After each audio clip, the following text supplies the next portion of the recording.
आप सभी लोगों का मेरे YouTube चैनल पर बहुत बहुत स्वागत है। महात्मा बुद्ध का जो सबसे बड़ा योगदान है कि मनुष्य के जीवन से दुखों की समाप्ति हो जाए। तो बौद्ध धर्म या बौद्ध दर्शन में अगर देखें तो सबसे बड़ा लक्ष्य है निर्वाण की प्राप्ति। इसी के बारे में आपके सामने कुछ बातें रखी जाएंगी। ये समझ लेना चाहिए कि अगर हम प्रतीत समुत्पाद को नहीं समझते हैं तो अष्टांगिक मार्गों पर चलना हमारे लिए असंभव होगा और बिना इस मार्ग पर चले हुए निर्वाण की प्राप्ति नहीं हो सकती। तो इसी को एक क्रमबद्ध रूप में आपके सामने रखने का प्रयास है कि महात्मा बुद्ध ने प्रतीत समुत्पाद का जो सिद्धांत दिया, फिर अष्टांगिक मार्गों की व्यवस्था स्थापित की और फिर निर्वाण की तरफ हम बढ़ सकते हैं। तो अगर आपको वीडियो पसंद आता है तो चैनल को सब्सक्राइब कर सकते हैं, आप शेयर कर सकते हैं, लाइक कर सकते हैं। तो सबसे पहली बात है कि ये प्रतीत समुत्पाद के बारे में महात्मा बुद्ध कहते हैं कि जिसने प्रतीत समुत्पाद को समझ लिया उसने धर्म को जान लिया। प्रतीत का मतलब होता है अपेक्षा रख करके, ये प्रतीत, और समुत्पाद माने होता है उत्पत्ति। इसका मतलब ये है कि महात्मा बुद्ध बताते हैं कि इस संसार के अंदर कारण कार्य की श्रृंखला चल रही है। कोई भी चीज़ जिसे हम देखते हैं किसी न किसी कारण से वो पैदा होती है। सारी चीज़ें एक दूसरे पर निर्भर हैं, निर्भर होने के वजह से सापेक्ष हो जाती हैं। यानी जो वस्तुएं होती हैं उनकी अपनी स्वतंत्र सत्ता नहीं होती है।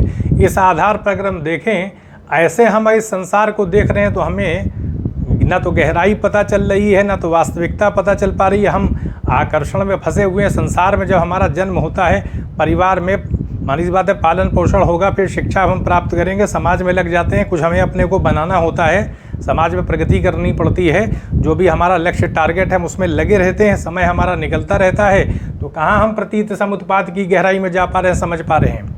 महात्मा बुद्ध ये बताने का प्रयास करते हैं कि इस संसार के अंदर कोई भी चीज़ वास्तविक नहीं है। अनित्यतावाद का सिद्धांत दिया, चीज़ें अनित्य होती हैं। कोई भी चीज़ इस संसार में ऐसी नहीं जो हमेशा रहे, उसे नष्ट होना होगा। उत्पत्ति और विनाश ये चीज़ें दिखाई पड़ रही हैं। महात्मा बुद्ध ने क्षणिकवाद का कोई सिद्धांत नहीं दिया था, उन्होंने अनित्यतावाद का सिद्धांत दिया था। बाद में क्षणिकवाद का विकास हुआ था। तो महात्मा बुद्ध बताने का प्रयास करते हैं कि प्रतीत और समुत्पाद ये दोनों पक्ष दिखाई पड़ रहे हैं। कारण और कार्य की श्रृंखला हमें संसार में दिखाई पड़ रही है। तो ऐसे में हम इस संसार के अंदर किसी भी वस्तु से, यानी कोई भी वस्तु है, हमारी कोई भी गतिविधि है, उससे हमें आनंद नहीं मिलेगा। हमें क्षणिक सुखों की तो प्राप्ति हो सकती है पल भर के लिए, लेकिन दुख के अलावा नहीं मिलेगा। जो सुख मिलेगा कहीं ना कहीं उसके अंदर भी दुख रहता है। पूरे संसार के अंदर दुख की व्याप्ति है।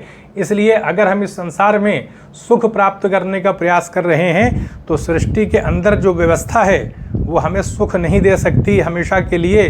तो महात्मा बुद्ध का कहना ये है कि हमें निर्वाण की तरफ, यानी इसकी तरफ चलना चाहिए। निर्वाण का मतलब क्या होता है? दुखों की समाप्ति हो गई, यानी सुख की अवस्था, दुख की अवस्था सबका बुझ जाना। अब ये कैसे होगा? निर्वाण का मतलब समझ लें। अष्टांगिक मार्गों के अंदर हम देखें तो कैसे हम निर्वाण को प्राप्त कर सकते हैं। कौन सी चीज़ ऐसी होती है जिससे व्यथित होते हैं हम, हमें कठिनाई होती है, वो है मन। मन के अंदर वृत्तियों का जन्म होता है। जैसे नदी में बुलबुला निकलता है, वैसे ही हमारे मन के अंदर विभिन्न प्रकार के भाव सकारात्मक नकारात्मक प्रकट होते रहते हैं। उन्हीं को वृत्ति कहा जाता है। तो वृत्तियों का जन्म मन में होता रहता है लगातार, क्योंकि हम संसार से अटैच्ड हैं, संसार के अंदर लीन है। तो मानी बात है कि मन के अंदर लगातार संवेदनाएं आएंगी, सुख दुख की उत्पत्ति होती रहेगी, वृत्तियों का जन्म होता रहेगा। तो इस आधार पर अगर हम प्रतीत समुत्पाद को समझ लें कि संसार की गहराई को जान लें कि कोई भी चीज़ हमेशा नहीं रहती है, सारी चीज़ें अनित्य होती हैं, तो हमारा मन संसार से हटेगा। तो प्रतीत समुत्पाद हमको एक ऐसी दृष्टि दे देता है कि हमारा स्वभाव फिर इस संसार में नहीं लगता, क्योंकि हम वास्तविकता को जान चुके होते हैं। और यही सबसे बड़ी भूमिका है प्रतीत समुत्पाद की। उसके बाद जब हमारी एक मेंटेलिटी डेवलप हो जाती है तो फिर हम क्या करते हैं? रहस्य तो हमको पता चल गया, तब हम अष्टांगिक मार्गों पर चलते हैं। और इसके अंदर देखें तो सम्यक दृष्टि आ रही है। यानी हम ये देखें, सम्यक दृष्टि के अंतर्गत हम फॉलो करेंगे, देखेंगे कि संसार के अंदर दो पक्ष दिखाई पड़ रहे हैं। संसार की वस्तुएं कारणकार से पैदा हैं, संसार में वास्तविकता नहीं है, अनित्यता है। तो ये सम्यक दृष्टि की वजह से हमने तात्विक स्वरूप संसार का समझ लिया कि संसार की वस्तुएं हमेशा नहीं रहती हैं।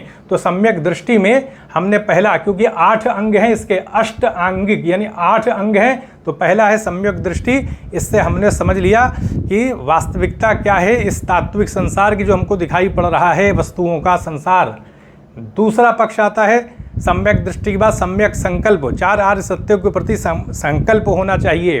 हमने निर्वाण के जो लक्ष्य लिया हुआ है उसके प्रति एक दृढ़ता दिखाएं, क्योंकि आगे आने वाले जो पक्ष हैं वो बहुत कठोर हैं। पहले तो सम्यक दृष्टि से हमने समझ लिया संसार की वास्तविकता, दूसरी वास्तविकता सम्यक संकल्प अब हमने ले लिया, क्योंकि आगे आने वाले पक्ष बिना संकल्प के हम उसको पूरा नहीं कर सकते। क्योंकि तीसरा जो पक्ष आ रहा है वो सम्यक वाक है। हमें अच्छा भाषण करना है, बुरा भाषण नहीं करना है, झूठ नहीं बोलना है, हमें अपने शब्दों से, कठोर शब्दों का उपयोग करके किसी का दिल नहीं दुखाना है। सम्यक वाक यानी अच्छी वाणी का प्रयोग करना है, जिससे लोगों को कठिनाई ना हो।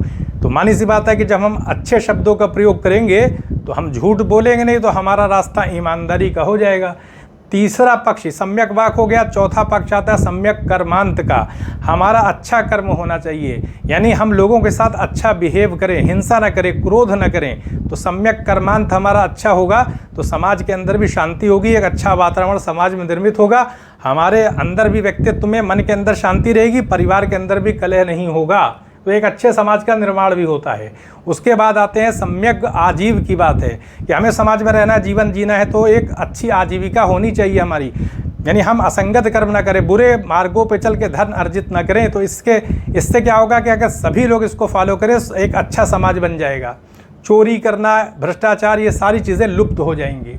तो ये हो गया सम्यक आजीव। उसके बाद फिर आती है हमारी सम्यक व्यायाम की स्थिति आती है कि बुरे कर्म जो हम लेके चल रहे हैं, यानी जो बुरे कर्म हैं वो दोबारा एक्टिवेट ना होने पाए, अच्छे कर्मों पर हम टिके रहें और बुरे कर्मों दोबारा वो जगे नहीं। तो बुरे कर्मों का हमारे मन में, अंतःकरण में निवेश ना हो और अच्छे कर्म का संचय हम करते रहें। ये तब होगा जब हम प्रैक्टिस करेंगे, व्यायाम करेंगे, तो अभ्यास कर रहे हैं। उसके बाद सम्यक स्मृति, यानी हम ये ध्यान रखें कि जो बुराई है वो दोबारा एक्टिवेट हो सकती है, तो उससे बचे रहें और अपने शरीर को स्थायी न माने, अहंकार से दूर रहें। तो स्मृति के अंदर हमें अपनी चेतना रहती है हम किस मार्ग पर चल रहे हैं, दोबारा हम बुराई की तरफ घिरे नहीं। फिर सम्यक समाधि 4 प्रकार की होती है। फिर ये सारी चीज़ें जब हम करेंगे तो वैसे ही मन में शांति आ गई। जब हम अच्छी वाणी का उपयोग कर रहे हैं, अच्छे कर्मों का उपयोग कर रहे हैं, हमारी आजीविका भी सही है, तो हमारा मन तो शुद्ध से शुद्ध होता चला जाएगा और जितना शुद्ध होगा तब हम समाधि में चले जाएंगे। और समाधि के बाद क्या होगा, फिर समाधि में चौथी अवस्था ऐसी अवस्था आती है न तो वहाँ सुखों की कोई अनुभूति होती है न दुखों की, शांत अवस्था हो जाती है। इसी को निर्वाण कहा जाता है। तो निर्वाण का मतलब क्या है कि हमने अपनी मेंटेलिटी को, अपने कैरेक्टर के आधार पर उसको इतना शुद्ध कर लिया कि हमारा मन एकदम स्थिर हो गया और समाधि की अवस्था में उसको हमने एक ऐसा बना लिया, हमारा ऐसा भाव हो गया कि न तो अब दुख आ रहा है उसको हम अनुभूत कर पा रहे हैं, न सुख आ रहा है उस पर कोई प्रतिक्रिया कर रहे हैं, समाज में हम जी भी रहे हैं। इसी को निर्वाण कहा जाता है। तो ये हमने देख लिया कि अष्टांगिक मार्गों पर हम तब चलेंगे जब प्रतीत समुत्पाद पर गहरी समझ होगी, और उसके बाद ये पूरी तरीके से आचरणगत मामला है। समाज भी अच्छा होगा, हमारा व्यक्तित्व भी अच्छा होगा और फिर निर्वाण की अवस्था आ जाएगी। और यही वेदांत दर्शन में शंकराचार्य भी बताते हैं कि अधिकारी बनने के बाद ही हम वेदांत दर्शन में प्रवेश कर सकते हैं। पूरी तरह से अंतःकरण हमारा शुद्ध होना चाहिए। अगर अंतःकरण शुद्ध नहीं होगा तो हम किसी भी तरह से अद्वैत वेदांत में वो जो परम सत्ता है जिसको ब्रह्म कहा जाता है उसे प्राप्त नहीं कर सकते, क्योंकि वो एक ऐसी सत्ता है कि अगर हृदय में अशुद्धि होगी, बुरा कर्म होगा, तो सत्ता हमारे हृदय में प्रकट नहीं होगी। ये आपको अद्वैत वेदांत में शंकराचार्य के दर्शन में भी दिखाई पड़ेगा। तो यहीं पर अनुमति दें, चैनल को सब्सक्राइब भी करें, शेयर भी करें। आप सभी लोगों का बहुत बहुत धन्यवाद।